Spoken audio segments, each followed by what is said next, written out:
At 18, my parents called me a filthy failure and handed my brother $150,000 while I got kicked out with a trash bag. 20 years later, they were standing outside my gate begging me to let them inside.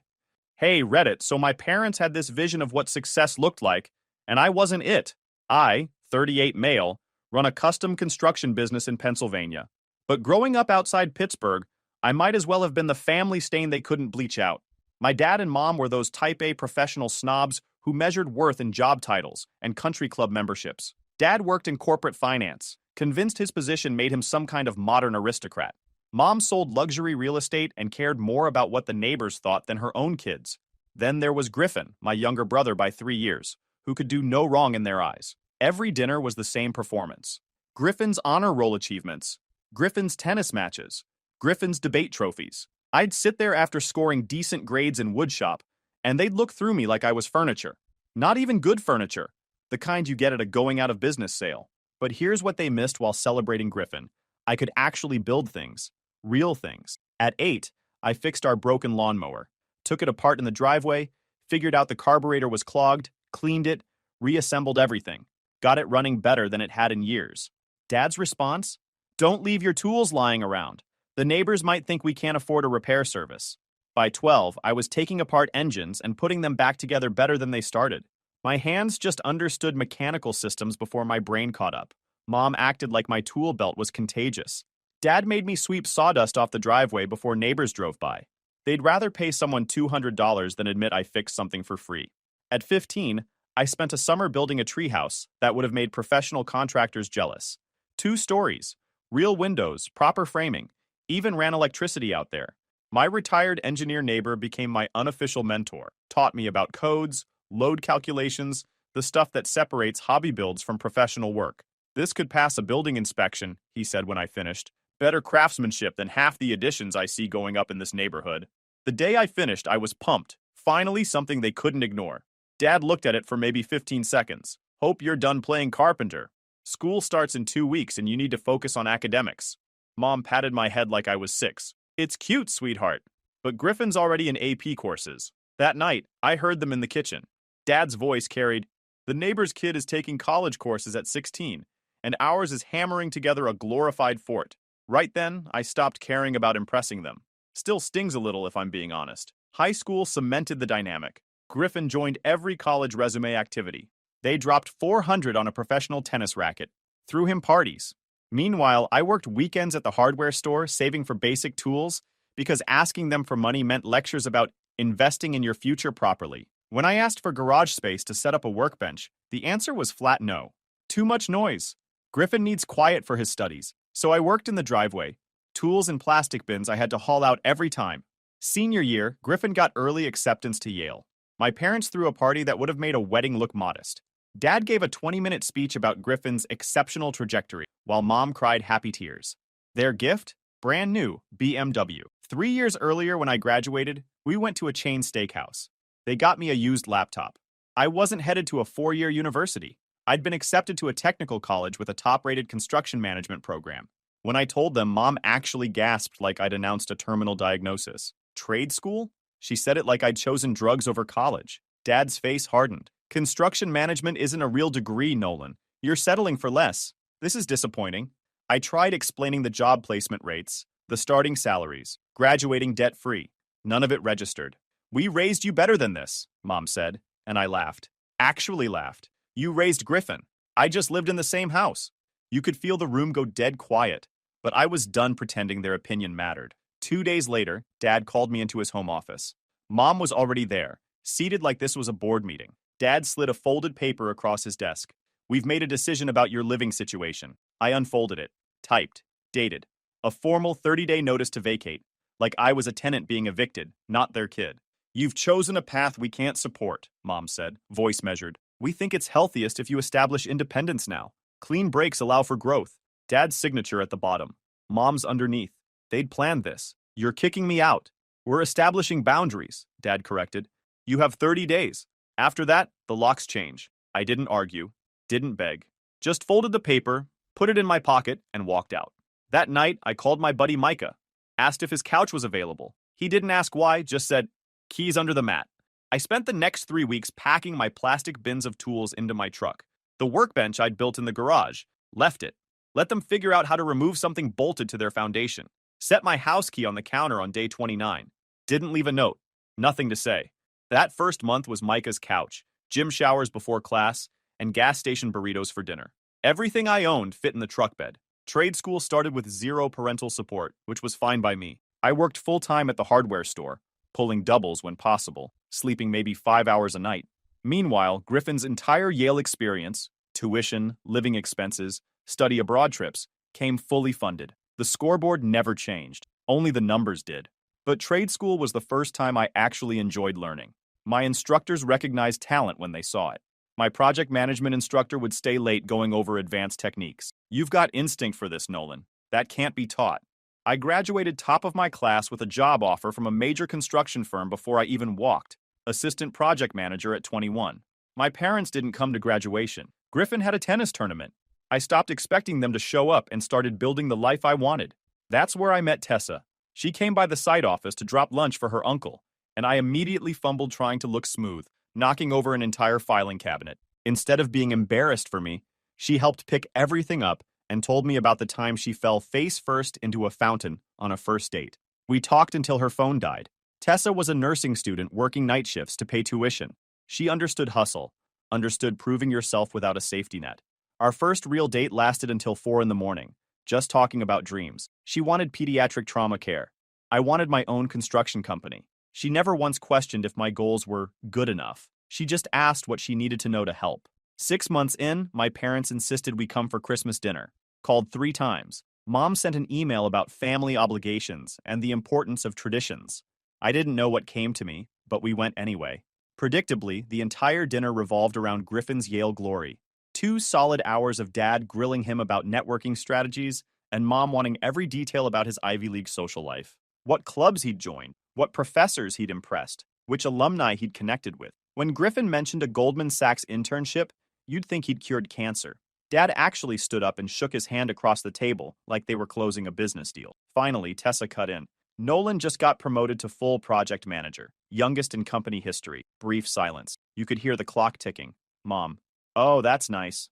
Immediately turned back to Griffin. So tell us more about the internship. Is it paid? In the car afterward, Tessa was heated. Do they always treat you like background noise? You're the youngest project manager at one of the biggest construction firms in the state, and they didn't ask you a single follow-up question. They've always been like this. Nothing I do measures up to Griffin's resume. That's not about measurement, Nolan.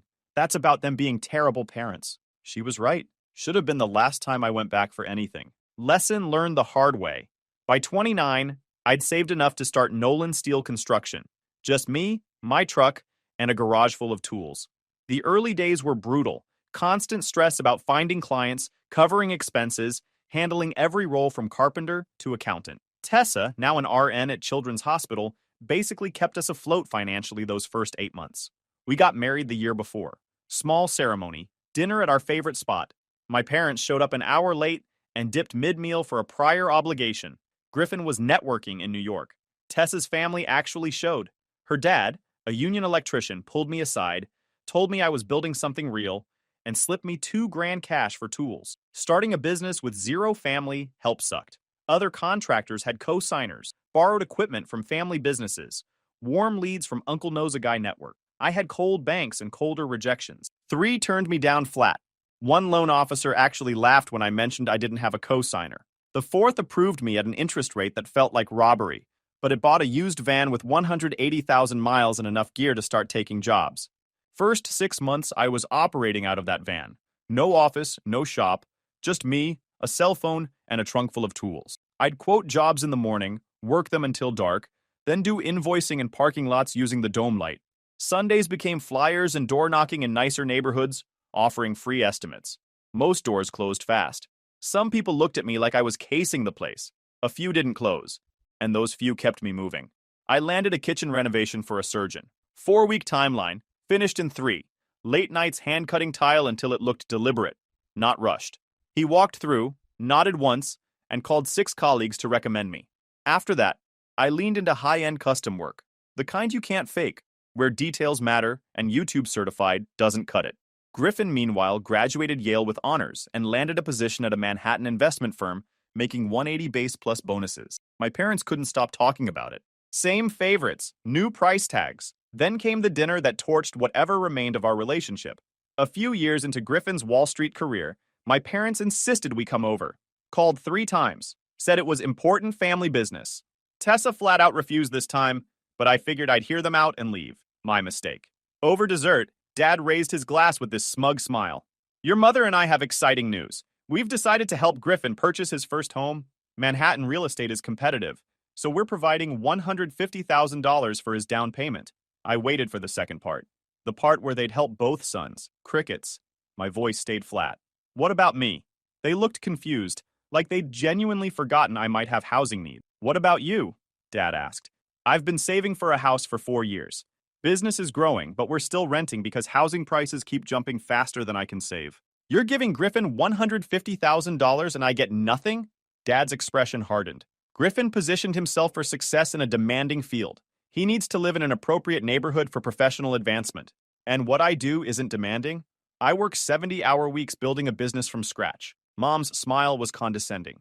Dear, Griffin has a real career. You chose an alternative path. We support choices, but we can't reward everyone equally when the effort isn't comparable. Something in me went cold. Not hot. Cold. Reward? You think I'm asking for a participation trophy? I've built a successful business without a penny from you. I'm not asking for charity, just the same support you're giving him. Dad set his glass down hard. Why would we subsidize mediocrity? Griffin made something of himself. He attended a top university, secured a prestigious position. You chose manual labor over intellectual achievement. You made your bed. That word, mediocrity. After everything I'd built, after they kicked me out at 18 for choosing trade school, after I'd clawed my way up without a penny from them, still mediocrity. I didn't raise my voice, didn't flip the table, just stood up, grabbed my jacket, and looked at my father's smug expression, at my mother arranging dessert forks, like nothing had happened. We're done here, permanently. Walked out. Didn't slam the door. Didn't need to. Next day, I blocked their numbers. Deleted them from social media. When Mom tried calling from a different number, I answered once. Unless you're calling to apologize, lose my number. She sputtered about respect and family. I hung up. Cutting them out felt like dropping weight I'd been hauling my entire adult life. Suddenly, I had energy for things that mattered instead of wasting it on people who didn't. I channeled everything into work. My 3-year growth plan became a 1-year sprint. I hired my first carpenter, a talented guy with innovative ideas. Then, my detail guy, a master craftsman whose precision work became our signature. Then, 2 more guys who shared my vision for quality over quantity. Around this time, I met Brick. This 68-year-old contractor who'd run a successful business for 45 years saw something in me besides competition. He started inviting me to lunch, sharing insights about business management, client relations, navigating the industry's nonsense. You've got the hands and the head, Brick told me over burgers one afternoon. That combination is rare. Most guys have one or the other. When Brick mentioned retirement, he made an unexpected offer. I want you to buy my business when I'm ready. My son's not interested, and I'd rather see it go to someone who'll maintain our reputation. Around the same time, a property came up, 7 acres outside city limits, at a suspiciously low price because the access road was wrecked and the terrain was rough. Most buyers saw problems. I saw potential. 15 minutes from downtown but completely secluded. Partially wooded with natural clearing. Half the market rate for comparable land. The realtor thought I was crazy. The road alone will cost you 30 grand to fix. Permits for that grade are a nightmare. I smiled. I know a guy. The guy was me, and Brick, and about 600 hours of weekend work. More importantly, I could envision exactly what I wanted to build. Not just a house, a statement, proof that I'd succeeded on my terms. Every beam, every joint, every finish would be my own work. No one could take credit for it. No one could claim they helped. I leveraged everything to secure that land. Tessa was nervous, but supportive. If anyone can make that work, it's you. First year was hell. Weekends and most nights were spent clearing land and rebuilding that access road, a 300-foot steep mess that turned to mud every time it rained. Some nights I'd get home so tired I'd fall asleep in the truck before making it inside. Brick lent me equipment and taught me how to run it. My first carpenter and my detail guy showed up most Saturdays, working for food because they bought into the plan. Connections helped, an excavation hookup for cheaper materials, and reclaimed barn timber through a friend. We hauled 30 huge beams that became the centerpiece of the great room. Weekdays, I grew the business. Nights, I drafted plans. modern and clean, heavy on custom woodwork and smart builds. 18 months in, Nolan Steel Construction was up to 8 employees with a wait list. Road and foundation were done. I was pulling 80-hour weeks, tired but finally building something that was mine. Griffin was still posting vacation flexes while needing our parents to float his housing. Cute. The stress didn't stop. A major client paid 3 months late, so I took a bridge loan. Lumber spiked. Tessa's car blew a transmission. We handled it anyway because that's what we did. 2 years after buying the land, a developer hired us for an 8-month whole home renovation with real budget and real freedom. The finished house got featured in a regional architecture publication. After that, the phone didn't stop ringing, and for the first time we got to pick projects instead of begging for them. 9 years after cutting contact, our home was nearing completion. The exterior was finished, aggressive combination of stone, steel, and cedar that looked like it grew from the landscape while making a bold statement. Inside, we were on final details. The business had grown to 12 employees, with a reputation as one of the premier custom builders in Western Pennsylvania. Our workshop had become a destination for clients wanting to see craftsmanship firsthand. Through it all, my parents remained silent. They'd apparently decided to have one son. Fine by me. Then, on a Tuesday afternoon, my phone rang. Griffin calling. We'd barely spoken in years. Nolan, just drove past your property. His voice wasn't shocked. It was calculating. How big is this operation? What's something like this worth? No greeting. No, how are you? Straight to valuation. Why do you care? I'm just saying, 7 acres, custom build, workshop facility. That's not a small investment. You're doing better than Dad thinks. I leaned against the workbench. What Dad thinks isn't my concern. And it shouldn't be yours either. Look, I'm in town meeting a client. Mind if I swing by? I'd like to see what you've built. No. Silence. He wasn't expecting that. Come on, Nolan. I'm not asking for a tour of Fort Knox. Just want to catch up. You want to appraise the place for Mom and Dad? Answer's still no. He tried a different angle. Fine. Can we at least grab coffee? There's a Wawa off Route 30. I need to talk to you about something. I could have said no to that too. But something in his voice, the slight crack under the finance bro confidence, made me curious. Not sympathetic, curious. 20 minutes! I'm not sitting around waiting. The Wawa parking lot, Very, Pennsylvania. Griffin's BMW looked out of place next to pickup trucks and work vans. A guy in Carhartt overalls glanced at it, then at Griffin, then went back to his hoagie like he'd seen everything he needed to see. Griffin was leaning against the driver's door when I pulled up, looking like he hadn't slept in days. The suit was expensive but wrinkled, the kind of wrinkled that happens when you sleep in something because you don't have anywhere else to be. The watch was still flashy, but the man wearing it looked deflated, like someone had let the air out of the golden boy. I grabbed a coffee inside, took my time, let him wait. When I came out, he was checking his phone with that anxious compulsion people develop when their whole life is falling apart one notification at a time. He didn't waste time on small talk. The firm's pushing me out. Not partner material. My apartment's underwater. I owe more than it's worth and the co-op board is threatening foreclosure. Girlfriend's gone. Took the furniture and the dog. And I'm on 3 medications just to function through a normal day. I sipped my coffee, waited, let the silence do the work. I need a landing pad, he continued.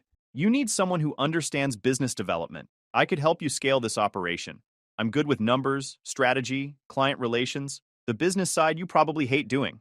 You want a job. I want an opportunity. I studied him. Same Griffin who'd enjoyed being the favorite.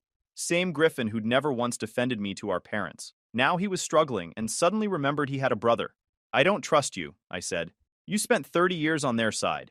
I wasn't on anyone's side. I was just benefiting. Yeah, I noticed. He didn't argue. Couldn't. Here's what I'll offer, I said. Nothing. His face fell. Nolan, I'm not your landing pad. I'm not your backup plan. And I'm definitely not your ticket back into Mom and Dad's good graces. I pulled out my phone, typed for a moment, then showed him the screen. 3 recruiters who specialize in finance backgrounds transitioning to other industries. A temp agency that places admin workers if you need cash fast. And the name of a therapist Tessa's colleague recommended, handles career crisis stuff.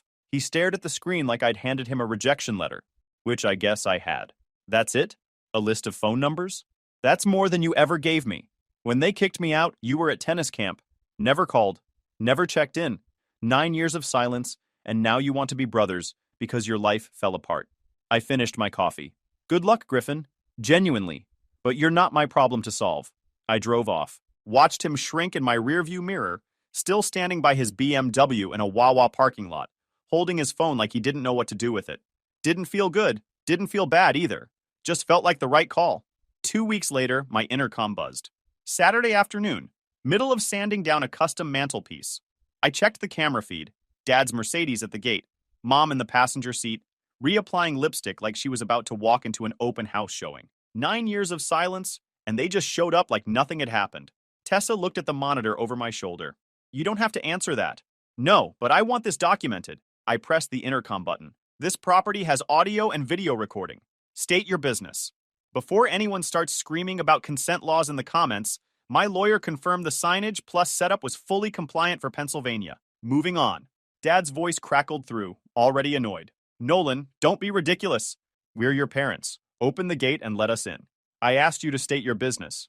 We want to see the house. Griffin mentioned how impressive it is, and we thought it was time to see what you've accomplished. Everything you are started under our roof. The least you owe us is a tour. Griffin mentioned it.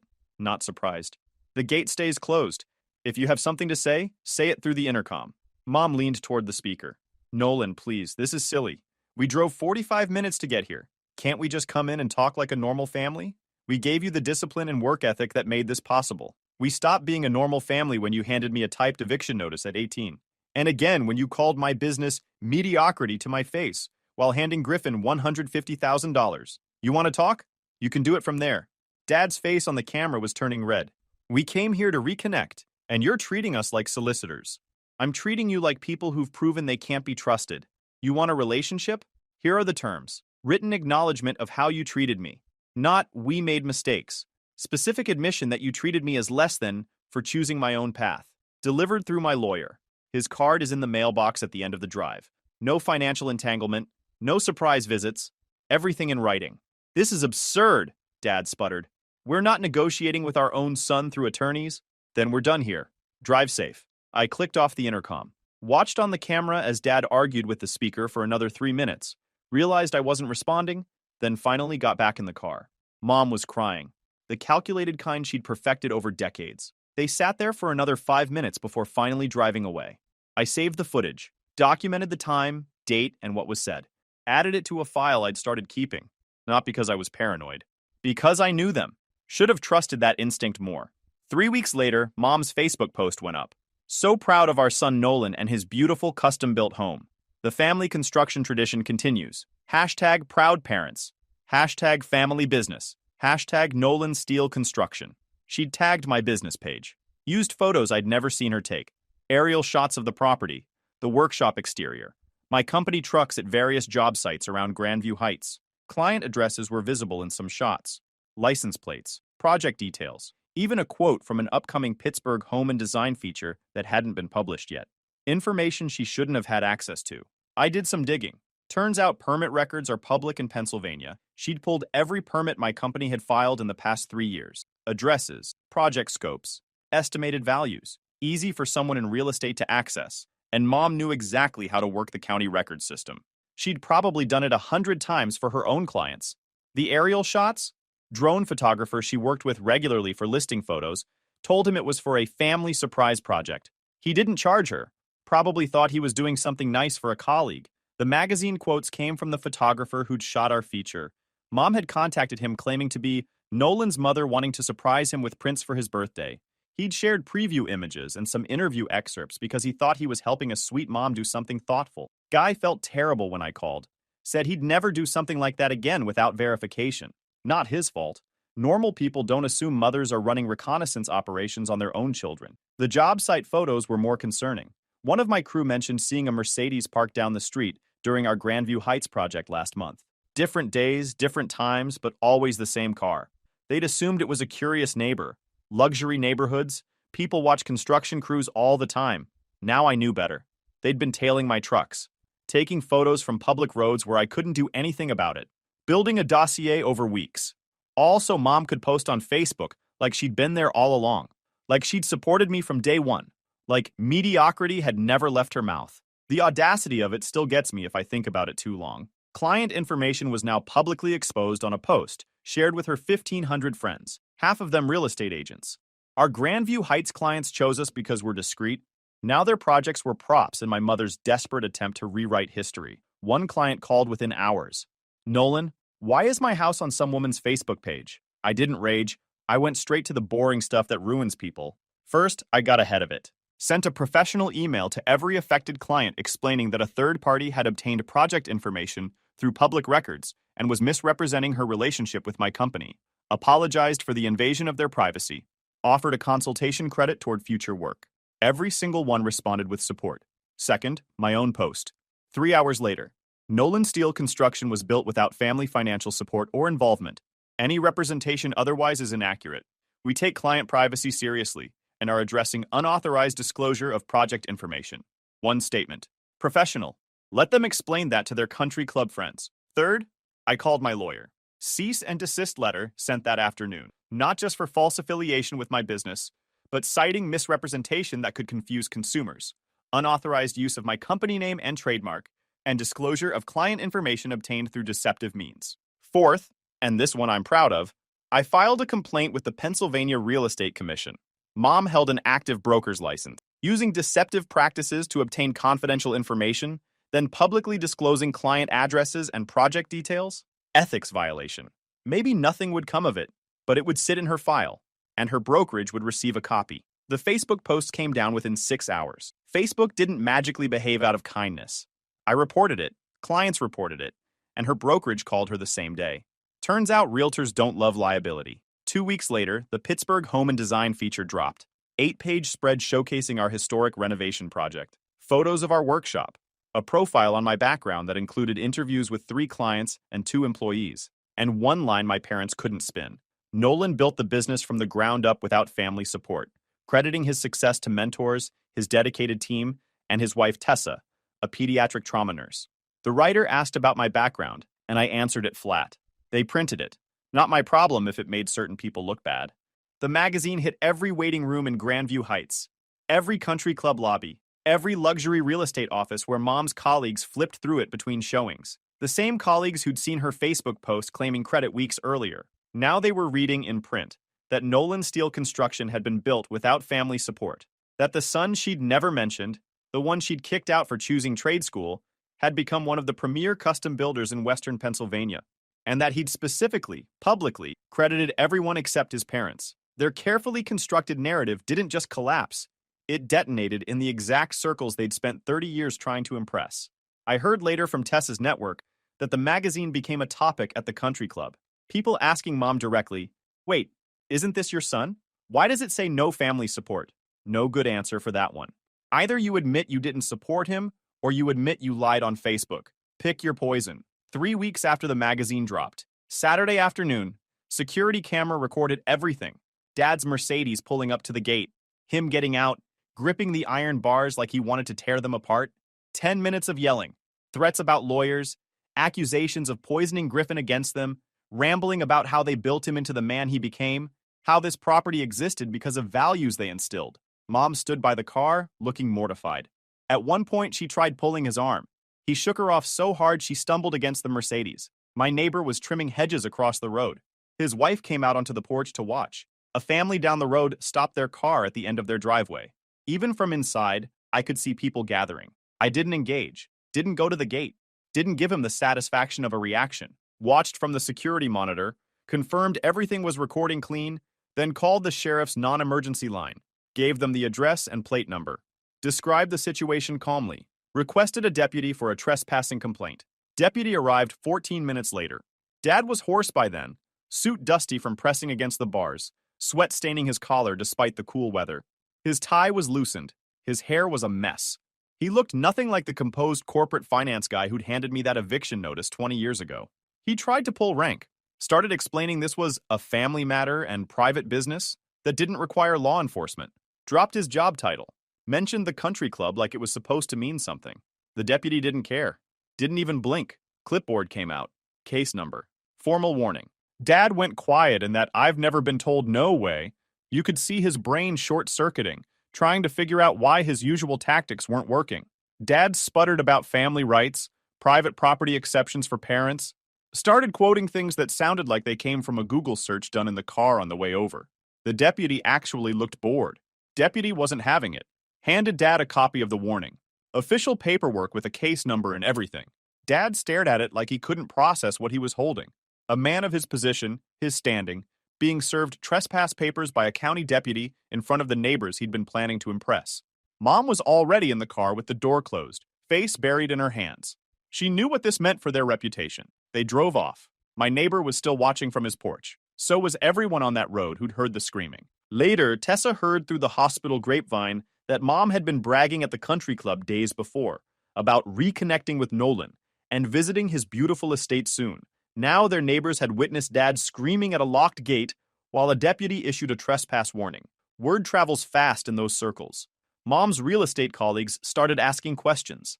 Dad's golf buddies got quiet.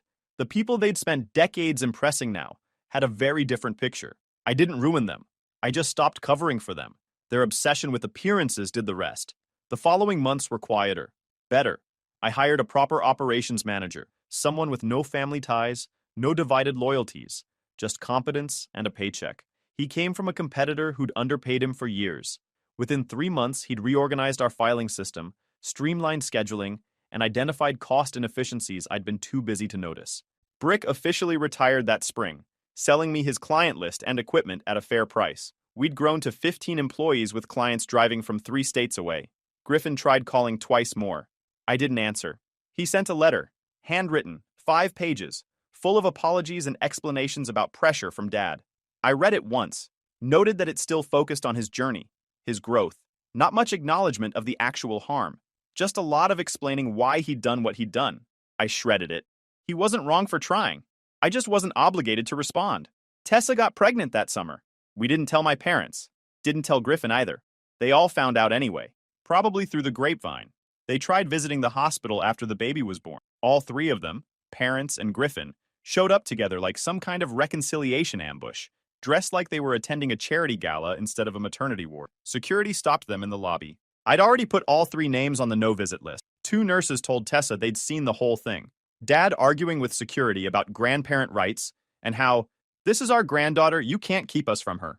Mom crying in the waiting room, making sure everyone could see, fishing for sympathy from other families. Griffin standing off to the side looking uncomfortable, probably realizing this wasn't going to work, but not having the spine to tell them. All of them eventually leaving when a supervisor explained, firmly, professionally, and very publicly, that patient wishes regarding visitors were final, and that continuing to cause a disturbance would result in them being escorted out by hospital security. The story spread through the hospital within a day, then through Tessa's professional network, nurses and doctors, who all knew families in Grandview Heights, then back to their social circles. Within a week, the story had made a complete loop. The couple who'd been bragging about their successful builder son had been escorted out of a maternity ward. 6 months after my daughter was born, the business continued growing. 23 employees. Considering a second location, booked solid for 3 years out. Dad tried calling twice more, left voicemails about being willing to overlook my behavior if I was ready to be reasonable. Same old conditions dressed up as olive branches. I didn't respond. There was nothing to discuss. Griffin sent another letter. Something about wanting to meet his niece, about how family should matter more than mistakes. I sent it back unopened. Return to sender. No explanation needed. The gate camera caught Dad driving past twice in 1 week, never stopping. Just slowing, looking, then accelerating away. The footage went into the documentation file, just in case. My neighbor mentioned he'd seen them parked down the road one afternoon, just sitting there in their Mercedes, watching the property from a distance. Not close enough to trigger the trespass warning. Just close enough to look pathetic. 2 people who'd spent their entire lives obsessing over what the neighbors thought, now sitting in a parked car staring at a gate they couldn't enter. My neighbor said they sat there for almost an hour before finally driving away. He felt bad for them. I told him not to. Last month, Mom left a voicemail. Something about wanting to talk and work things out and how life is too short for this. She mentioned Dad's health. She mentioned missing out on being grandparents. She mentioned that they'd reflected on things and wanted to move forward together as a family. I texted back 4 words. Send it to my lawyer. Haven't heard from any of them since. Guys, we are so close to hit 100,000 subscribers on this channel. If you are not subscribed to the channel, please consider subscribing. It really helps hit that 100,000 mark. Thanks for making this dream come true. At Thanksgiving, my sister mocked, "Still single, maybe you're not man enough," while my parents and her husband laughed. I said, "I'm already married." When my wife walked in, her husband went pale and whispered, "Wait, that's your wife?" He apologized and melted down. Hey Reddit, my family always treated my sister like gold, and me like an afterthought. So I stopped playing along, built my own life, and kept my distance. But they weren't done humiliating me yet. Before we get to that, let me start from the beginning. I'd driven 2 hours from the city for this. 2 hours knowing exactly what I was walking into. Some guys never learn. For about 10 minutes, it was almost normal. Dad asked about the weather on the drive down. Mom fussed with serving dishes. Natasha complained about traffic on their route. Garrett nodded along, playing the supportive husband. I started thinking maybe this year would be different. Maybe they'd matured. Maybe I could relax and just eat turkey without bracing for impact. That lasted exactly until Natasha set down her wine glass. So, Kyle, my sister started. That fake sweet voice she'd perfected over 31 years. Her ring set caught the light, the kind you wear to be noticed. Still playing house with those little properties? Her husband Garrett smiled. Real estate's tough right now, isn't it? All those interest rates. Must be hard to close anything. I cut into my dry turkey. Didn't take the bait. Kyle's doing fine, Dad said, but his tone had that apologetic edge. He sold that commercial building downtown last month. Mom said, but honey, when are you going to settle down? Find a nice girl? You're 33. Your sister was married at 27. There it was. The comparison. Yeah, Kyle? Natasha leaned forward. What's the holdup? Still scared of commitment? Garrett laughed. Dad looked at his plate. Mom didn't shut it down. Some people are just meant to be alone, Natasha continued. Nothing wrong with that. Well, maybe a little weird at your age. Natasha, Dad said quietly, no force behind it. What? He's been single for like 4 years. That's concerning. People talk. Mom nodded. They do ask, Kyle. It's awkward when I don't have answers. The church ladies, my book club. I took a sip of wine. Cheap stuff. Maybe he's just picky, Garrett offered. Even if the standards are unrealistic, the insults kept coming, and everyone nodded along like this was normal. Natasha, that's enough, Dad said. No teeth, just words. I'm worried about him. We all are. Right, Mom? Mom patted my hand. Pity mixed with embarrassment. We just want you to be happy, sweetie. To have what Natasha and Garrett have. I set down my fork. This was the game. Natasha got to be golden. I got to be the project. You know what's funny? I said. I was going to wait until after dinner, but since we're all so concerned about my future, I pulled out my phone, set it on the table. I'm married. Have been for 7 months. June 7th. Her name's Iris. She's a dentist. She'll be here when she's done with her emergency patient. The silence hit like a physical thing. You're... what? Mom managed. Married. We had a ceremony. Real nice venue by the water. Her family was there. About 80 people total. That's impossible, Natasha said. We would have gotten invitations. I pulled up the tracking confirmations. I mailed every envelope to Mom and Dad's house, each one addressed to the specific person, because that's where everyone's mail ends up when there's a big family thing. I figured you'd hand them out like you always do. Someone at Mom and Dad's house signed for everyone back in March. Want to guess whose signature? I zoomed in. Natasha's handwriting. That's your signature, Natasha. They came in one batch. Same delivery. Dad found his voice. Kyle, we never received any invitations. If we had, of course we would have been there. I addressed one to each of you.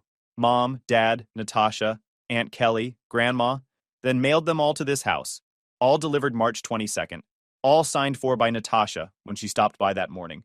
I don't remember that, Natasha said quickly. Too quickly. I called Mom that same afternoon, asked if she got the invitation. She said no mail came except some home decor catalogs. Weird, right? Since tracking showed delivery at 10:18 a.m., Mom's face went white. I don't recall that conversation. I called 4 more times over the next 3 weeks, left voicemails, sent emails to the family account, texted the group chat. Nothing. Radio silence. So I figured, you know what?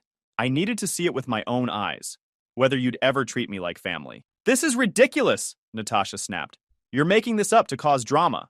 I kept the proof because I knew you'd deny it. The front door opened. Footsteps in the hallway. That'll be Iris, I said.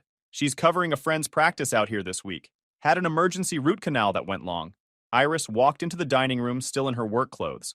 Professional, but tired. Dark hair pulled back, minimal makeup, natural confidence. Sorry I'm late, she said. Endodontic nightmare. Guy waited 6 months and the infection... She stopped, reading the room. Am I interrupting something? The silence stretched. Mom's face cycled through a few expressions fast. Surprise, confusion, forced smile, then that bright happiness she used at church functions. Dad started to stand, knocked his water glass with his elbow, caught it halfway, sat back down hard. Natasha went completely still. That calculating look she got when something didn't fit her script. I watched her eyes flick from Iris to me, to her parents, and back. Iris noticed all of it. I saw the subtle shift in her posture. Professional politeness locked in like armor. Perfect timing, I said. Iris, this is my family. Mom, Dad, Sister Natasha, her husband Garrett. Everyone, this is my wife, Dr. Iris Winters. The introduction landed like a bomb. Iris smiled, polite but not warm. Oh my God, Mom recovered first, voice jumping 3 octaves. Kyle's married. This is wonderful. Why didn't you tell us? I did. 7 months ago. Sent you invitations. Natasha was staring. Winters, are you related to Dr. Winters at Mercy General? That's my father, Iris said evenly. Orthopedic surgery, chief of staff. I watched Garrett's face drain. And your mother? Garrett asked carefully. Dr. Caroline Winters, neurosurgeon. She's on the board at Mercy and St. Vincent's. Garrett stood so fast his chair scraped. Dr. Winters? Iris? I apologize, I didn't realize. We've met.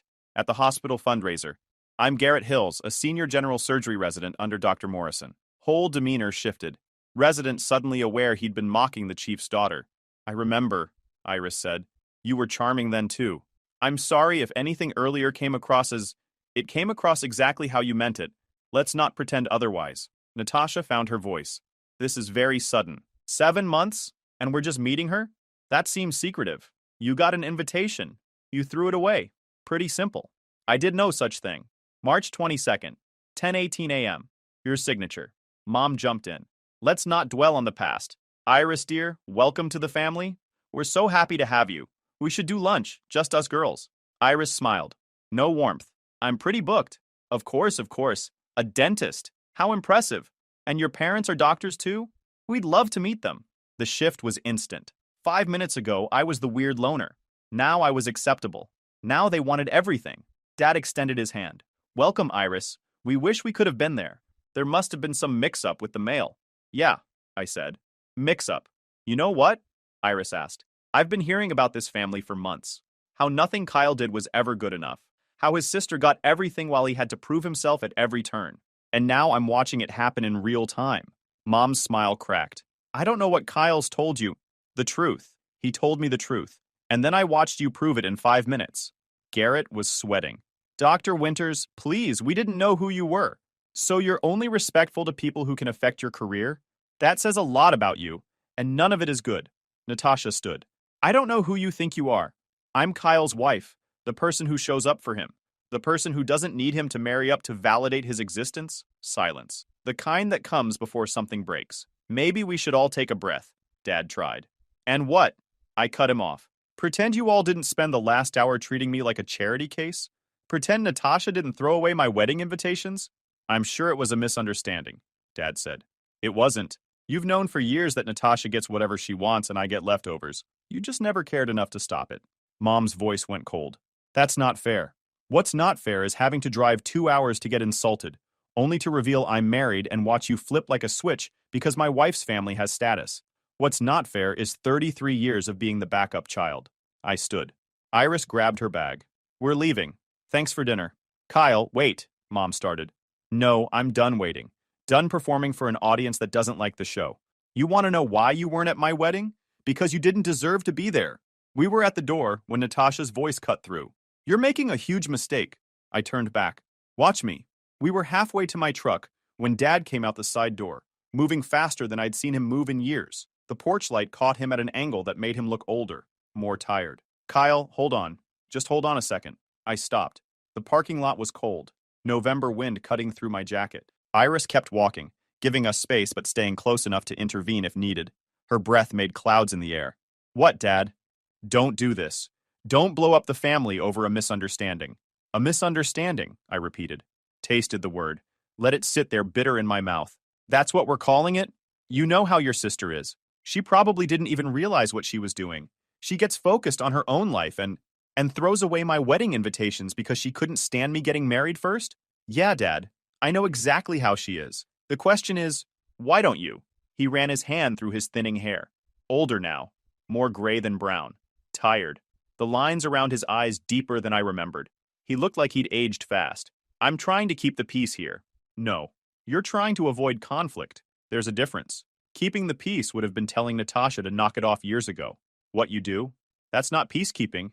That's enabling. She's your sister. And I'm your son. But I've never seen you defend me the way you defend her. Not once. Not ever. He looked away. Couldn't meet my eyes. That told me everything I needed to know. Your mother's going to be devastated, he tried, switching tactics. Mom's going to be embarrassed. Not the same thing. She's not devastated. I got married without her. She's devastated that people know she got uninvited to her own son's wedding. Kyle, let me ask you something, Dad. Be honest. In the last 5 years, how many times have you called me just to see how I was doing? Not because you needed something fixed. Not because it was my birthday or a holiday. Just because you wanted to talk to your son. He stared at the ground. Didn't answer. That's what I thought. But I bet you can't count how many times you've called Natasha just to chat. She's going through a lot with her career and... Stop. Just stop. You know what the saddest part is? I actually convinced myself that if I just achieved enough, earned enough, proved myself enough, you'd finally see me the same way you see her.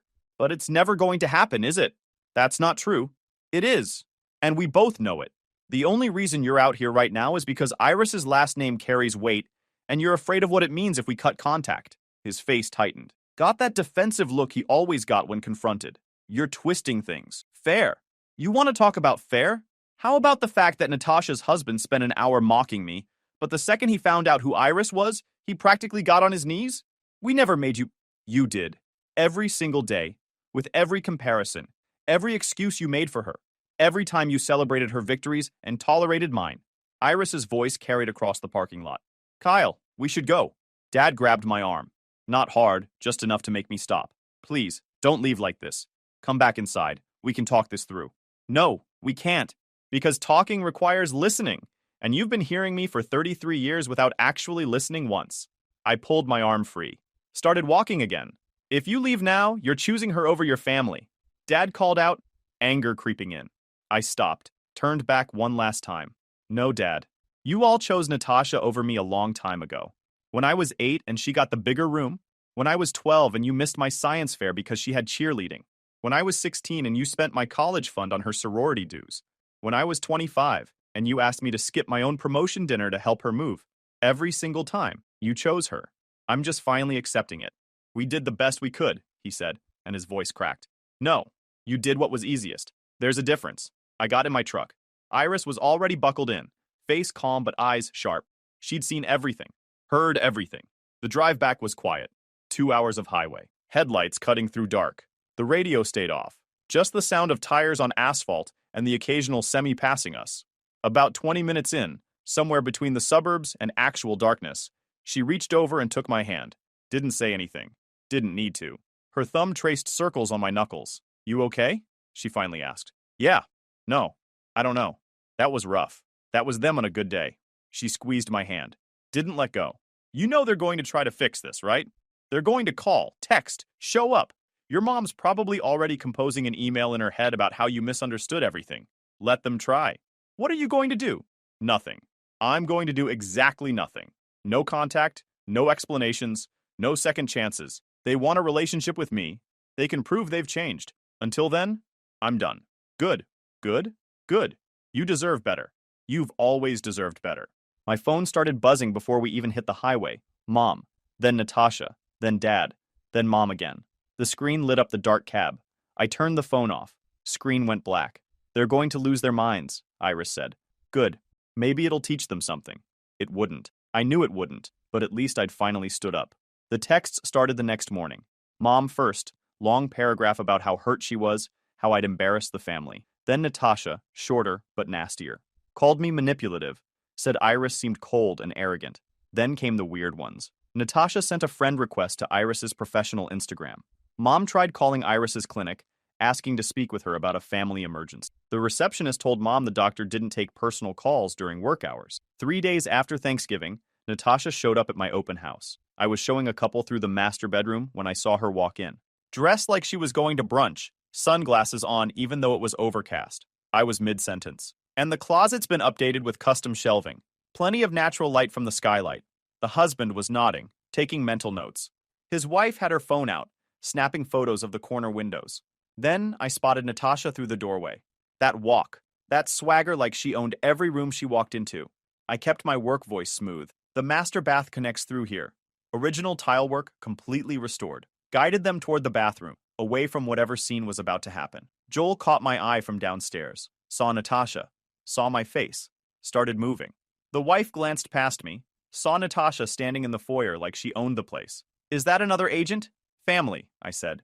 Excuse me for just one moment. Joel will show you the rest. Kyle, Natasha called out, voice carrying through the whole house. There you are! I excused myself from the clients. Met her in the hallway. What are you doing here? We need to talk. No, we don't. You need to leave. This is a business event. I'm your sister. You can't just shut me out. Watch me. You're not a client, you're not invited, and you're disrupting my open house. Leave. She didn't move. Stood there like I'd back down. Like I always backed down. You've changed, she said, and it wasn't a compliment. No. I just stopped pretending I didn't notice how you treated me. I never? You threw away my wedding invitation. You spent Thanksgiving calling me out. You've spent years making me the family joke. And now you're mad because I'm not playing along anymore. A couple walked past us. Natasha lowered her voice. This is about her, isn't it? Iris. She's turning you against us. Iris didn't have to turn me against anything. You did that all by yourself. She's not even that great, Natasha hissed. And her personality? Ice cold. Garrett said she was rude. Garrett was terrified because he realized he'd been mocking the chief of staff's daughter. My partner Joel appeared at the end of the hallway. Gave me a look that said, handle this. You need to go, I told Natasha. Now. Fine. But don't come crying to us when your perfect marriage falls apart. She left, slamming the door hard enough that everyone heard it. Joel walked over. That your sister? Unfortunately. She seems pleasant. After they left, Joel pulled up the doorbell camera footage. You want this? The camera had caught everything. Her arrival. Our hallway conversation. Her slamming the door. Send it to me, I said, just in case. That night, Mom posted on Facebook about how her son had chosen outsiders over family, painted herself as the victim, got sympathy comments from people who didn't know the full story. Then Natasha posted her own version about how I'd ambushed them with a wife they'd never met, how Iris had been hostile. I didn't respond. Let them spin whatever narrative they wanted. Iris saw the posts. They're trying to control the story. Let them. Anyone who knows me knows it's garbage. Iris's phone rang. She looked at the screen, raised an eyebrow. My mom, she answered. Hi, Mom. Pause. Yeah, I saw it. Longer pause. No, they didn't invite us to anything. They didn't even know I existed until last week. Another pause. Yeah, I thought you might say that. She hung up. My mother wants to meet your parents. That's a bad idea. That's what I said. She's doing it anyway. Lunch next week. She made it clear she wanted the conversation, and your mom agreed, because she didn't want to look like the one refusing. Oh, this is going to be a disaster. Yep. The lunch happened downtown. Upscale place where the prices aren't on the menu and the waiters wear vests. The kind of restaurant where doctors meet to discuss hospital politics over ridiculously overpriced salmon. I wasn't there. But Iris's mom gave her the play-by-play that same afternoon. According to Iris's mom, Caroline, it went exactly as expected.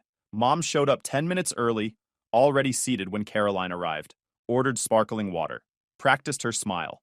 The whole performance. She tried to bond, talked about how excited she was to finally meet Iris's parents, how she'd heard so much about their work at the hospital, how wonderful it must be to have such an accomplished daughter, that bright, performative energy she used at church function. Caroline let her talk for about 5 minutes before cutting in. I understand you didn't know Iris existed until last week. Mom's smile froze. Well, there was a miscommunication with the wedding invitation. There was no miscommunication. Your daughter intercepted and discarded the invitations. Your son attempted contact multiple times. You ignored him. That's not exactly...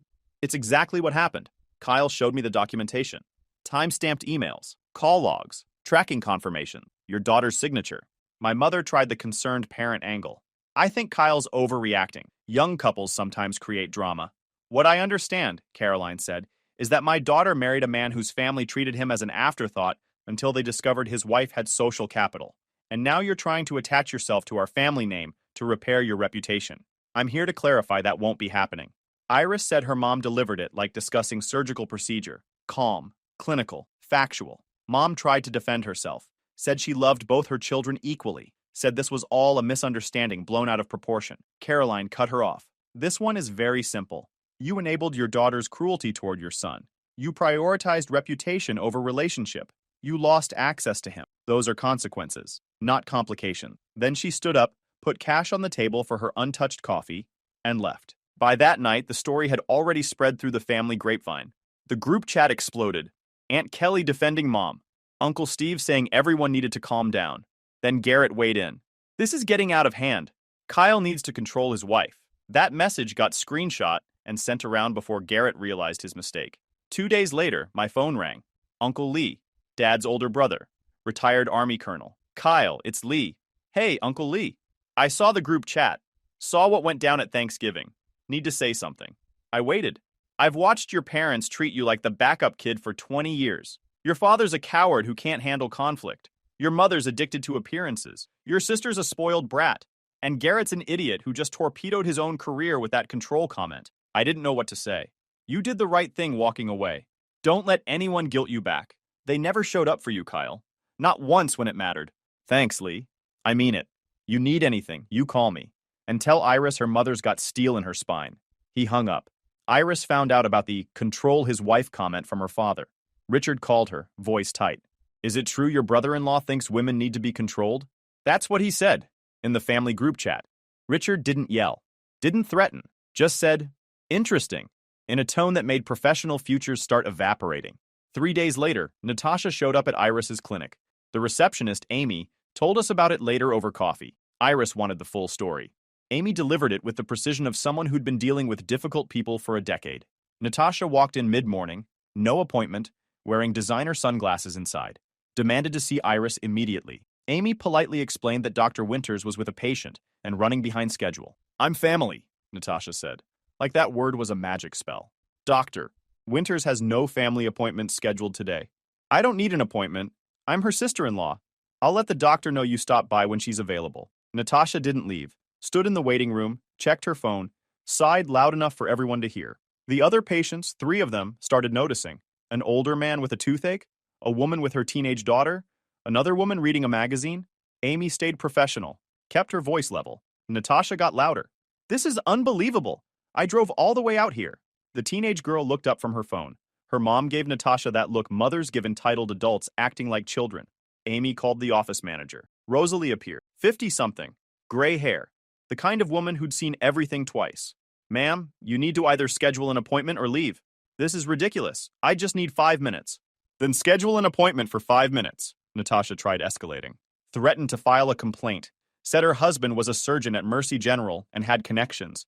Rosalie didn't blink, didn't move, just stood there with the energy of someone who'd outlasted 1,000 difficult people. Ma'am, if you don't leave now, I'm calling security. Natasha left, but not before making sure the entire waiting room heard her exit speech. My brother married into this family, and now his wife thinks she's too good for us. The older man with the toothache muttered something about manners. The mother shook her head.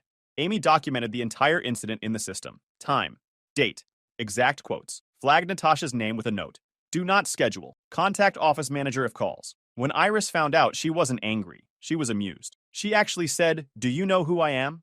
Word for word. I love Rosalie. I asked Iris if she wanted me to do anything. She shook her head. They're doing all the work for us. All we have to do is exist, and they keep making it worse. She was right. Garrett's control his wife comment made its way to someone at the hospital.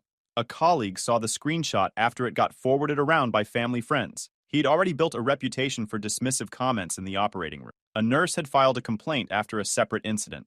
The screenshot just made people stop giving him the benefit of the doubt. Garrett started getting assigned to less desirable rotations. Nothing official. Nothing he could point to. Just subtle shifts. The good cases going to other residents. The teaching moments given to colleagues. He knew why. Everyone knew why. But nobody said it out loud. 2 months after Thanksgiving, Garrett had to present a case to the Surgical Review Committee. Richard Winters was on that committee. Iris heard about it from her father that night over dinner at their place. Richard's house, technically. Big windows overlooking the bay. The kind of place surgeons buy when they make chief of staff. We were having steak. Richard liked his rare.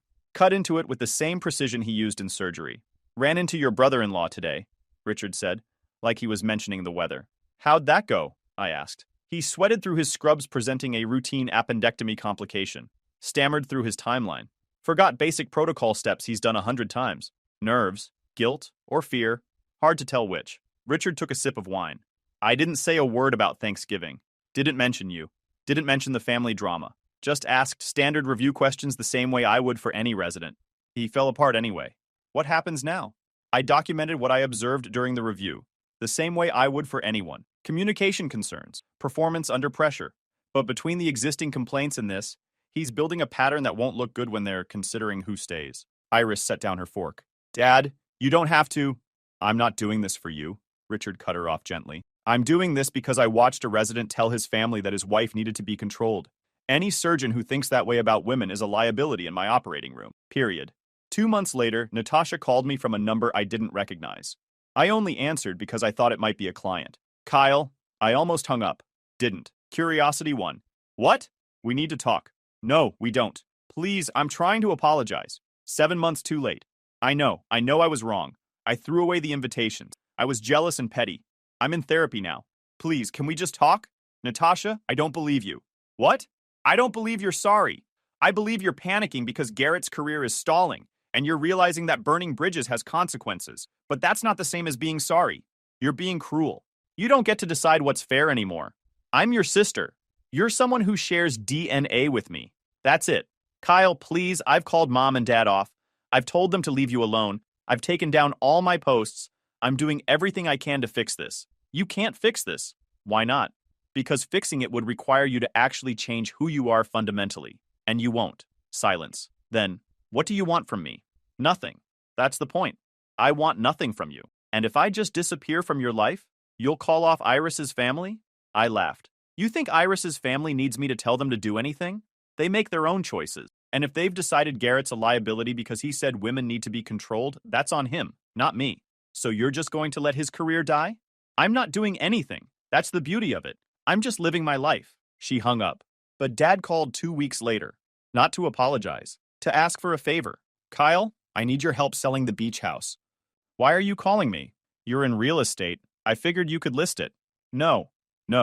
I don't mix family and business. Too complicated. But you're my son. Am I? Funny how that works. I'm your son when you need something. The rest of the time I'm just background noise. That's not true. Dad, when's my birthday? Silence. Call Joel's firm if you want to sell it. But I'm not your guy anymore. Kyle. And Dad? Don't call me again unless you're ready to actually talk about why Natasha threw away my wedding invitations and why you let her. I hung up. Blocked his number. Blocked Mom's.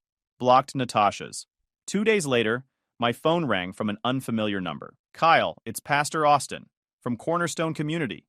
Your mother attends my church. I remembered him. Pleasant enough. Pastor Austin, what can I do for you? I'm calling about your mother. She's struggling with this family situation. I was hoping we could talk about reconciliation. Is she heartbroken she missed my wedding? Or heartbroken that people know she missed it? Silence. Then, Kyle, I understand you're hurt, but your mother asked me to reach out. She's scared and doesn't know how to fix it. Then maybe she should reflect on why her own son doesn't talk to her. I'm trying to help heal a family. No, you're trying to make everyone comfortable without anyone changing. That's not healing. That's enabling. Kyle, if Mom wants forgiveness, she can start with honesty. Until then, we're done. I hung up. Iris found me on the couch that night. You okay? Yeah. Liar. I'm better than I was. That count?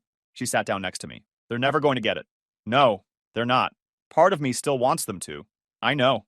That's pathetic. It's human. Iris's phone rang. She looked at the screen. It's my dad. She answered. Put it on speaker. Kyle there? Richard's voice. I'm here. Good. You should know. Garrett moved programs to County General. It's officially a lateral move, but everyone knows what it means. He's out of mercy. I didn't ask you to do that, I said. I know. And I didn't do it. I documented what I observed during the review, the same way I would for anyone. The hospital decided he didn't belong at Mercy after a pattern of complaints and poor judgment under pressure. That's on him, not me. He hung up. Iris looked at me. You okay with that? Honestly? Yeah, I am. 4 months after Thanksgiving, the calls had stopped. The texts, too. Then Dad sent a text from a new number. We're having a family dinner Sunday. Uncle Lee will be there. He wants to see you. Sunday came. We showed up exactly on time. Mom opened the door. Older. Tired. Kyle. Iris. Thank you. Uncle Lee was already there, sitting at the head of the table. Natasha and Garrett on one side, empty chairs on the other.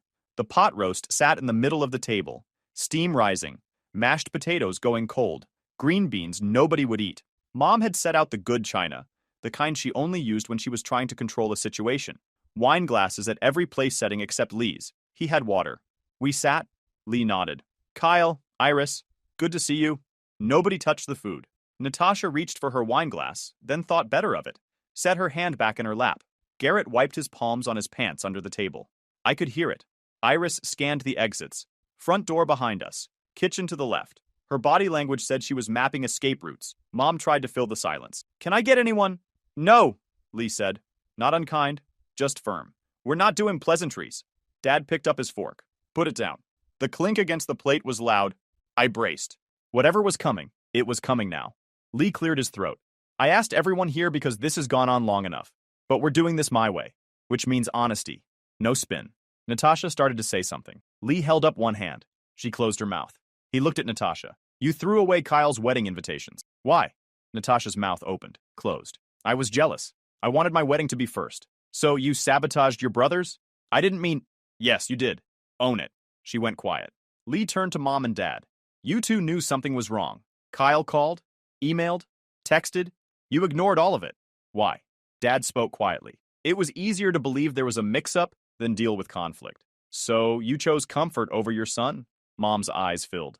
We love both our children. No, Lee said flatly. You love the idea of both children. You love Natasha because she's easy. Kyle, you tolerate. Silence. Lee looked at me. You've got every right to walk away and never look back. But before you do, they need to understand what they lost. He turned back to my parents. Kyle bought a house at 28, built a successful career, married a brilliant woman, and you don't know any of it because you never asked. I spoke. I don't need apologies that are about making you comfortable. I need you to actually understand what you did. We do understand, Dad said. No. You understand you got caught. You understand it's embarrassing. But you don't understand why 33 years of being second choice would make someone walk away. Natasha leaned forward. So what do we do? Stop making this about what you can do to fix it. This is just reality now. You made choices. I'm making mine. To abandon us? Mom asked. To protect myself? Iris spoke. The first time I met your family, within 5 minutes they were mocking Kyle. And the second they found out who my parents were, it changed completely. That's not love, that's transaction. Lee stood. I'm done here. Kyle, Iris, walk with me. We followed him outside. On the porch, Lee turned to us. They're not ready. Maybe they will be someday. Maybe not. But that's not your problem. Thanks for trying, I said. I didn't do it for them. I did it so you'd know you gave them every chance. Now you can move on without wondering. He hugged me, nodded at Iris, and left. In the truck, Iris took my hand. My phone buzzed. Text from Mom. We're your family. That has to mean something. I deleted it. How do you feel? Iris asked. Lighter. Good. We drove away from that house for the last time. The calls stopped eventually. The texts, too. Garrett left medicine within a year. Couldn't handle the reality that skill alone doesn't cut it when you've burned bridges with the people who matter. Last I heard, he's in pharmaceutical sales, making decent money, hating every minute. Natasha blamed everyone but herself. Still does, probably. That's her pattern. Always has been. Mom still tries to name-drop Iris's family at social events. Mentions that her daughter-in-law's father is chief of staff. People change the subject quickly. They know the story. Small social circles talk. Dad sends Christmas cards every year.